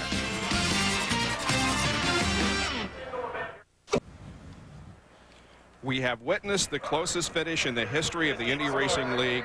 Sam Harnish has beaten Scott Sharp and Robbie Buell. The interval between 1st and 3rd was 46 thousandths of a second. Jerry? And Scott climbed out of the car a moment ago, leaned over to his crew and said, "I'm sorry." Then they just all began to hug each other. What a finish. And Scotty, the closest finish in Indy Racing League history, 18 one-thousandths of a second. What a final lap. Just an unbelievable race. You know, Jerry, first I got to thank the man upstairs. I mean, going into today, it's wild racing out there. You're flat out all the time, almost waiting for something to happen, and got to thank him up there for sure for giving us all safe race. But, boy, we raced each other clean, we raced each other hard, and hats off to Sam. You know, I thought once I got underneath him, no one was going to get around me the outside, and even going in the last lap, I'm like, okay, this is ours.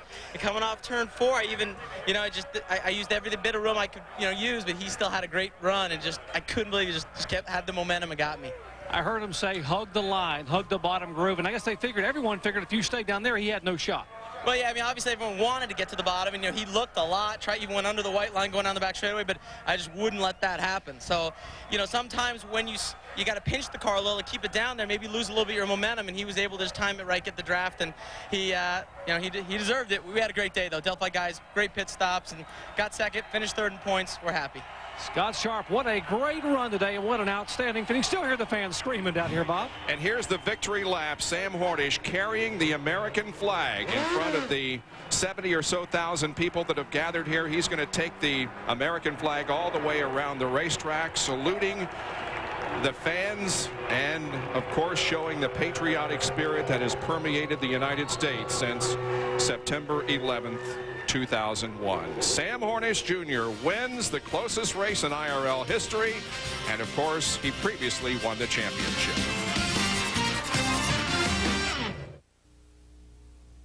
It's time to reveal the Indy All-Access Sweepstakes Driver of the Day. Hi, I'm Sam Hornish Jr. from Defiance, Ohio. I'm the Indy All-Access Driver of the Day. For your chance to win a ride in an Indy car and a trip to next year's Indianapolis 500, log on to ESPN.com, keyword Indy Pass. Fill out an entry form and include the name of the driver of the day. One entry with the correct answer will be selected at random as this week's winner. Well, he is the driver of the day, the driver of the year for the Indy Racing League. And now it's time to do the donuts.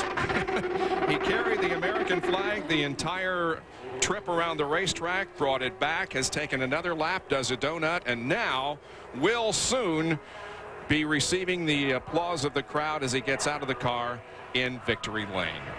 Down to Jerry Punch, who's with Robbie Buell. And Robbie, just an outstanding effort today. That Infinity was stout. It has. Those guys, the Infinity Motorsports guys, have been working hard all year, and every time out we get a little bit better. You know, the Purex car's been the fastest car the last 4 races. Unfortunately, we didn't get a victory in any of those to show it, but I think that says a lot about the IRL, that type of racing. You know, I was giving it everything I could, and we ended up 3rd, but it was a lot of fun, give us a lot of momentum into next year, and, you know, with Infinity, we're just going to keep doing our homework over the winter, and we're going to come out at the beginning of next year just how we finished. A lot of momentum for Robbie Buell. Let's go over and check in with Vince. Vince? Sam Hornish Jr. taking off his helmet and head sock after just completing the closest victory in the history of the Indy Racing League. 18 thousandths of a second and a thrilling finish, a dash to the checkered flag. And Sam, I don't know how you did it. That was some kind of victory. Did you just feel as though maybe you had a little left in you as you came off of 4? Didn't know if we did. I knew that we were just a little bit off on gears, and 4th wasn't quite enough to be in the draft, and 5th was a little too much. So just that last time I got into 4th, going into the 3rd turn, and it just gave me enough to get by him. What was your thought when he got by you and he took 1st place and you were in 2nd? Did you think maybe that was the race right there? I thought it was. I thought Robbie was going to get a run on me too, but everybody did a great job today. It was an awesome race, and Pennzoil Panther guys, they give me awesome race cars. Can you think of a better way to have capped the championship? Because I know you were a little frustrated after winning the first 2 races and then not being able to get back into victory lane. You won the championship, and you finished the season with a victory as well. The Panther team won here last year in the season finale, and then we went on to win 2 more races at the beginning of the next season, so it's a good way to start. Look at that smile, $1 million smile for Sam Hornish Jr., the champion of the Indy Racing League and the champion of the Chevy500 today. In fact, it's the 3rd win in the last 6 Texas races for Team Panther, 2 by Scott Goodyear, and today by Sam Hornish. 32 lead changes, an all-time record, and for the first time in history, an IRL race has been decided by a last lap pass.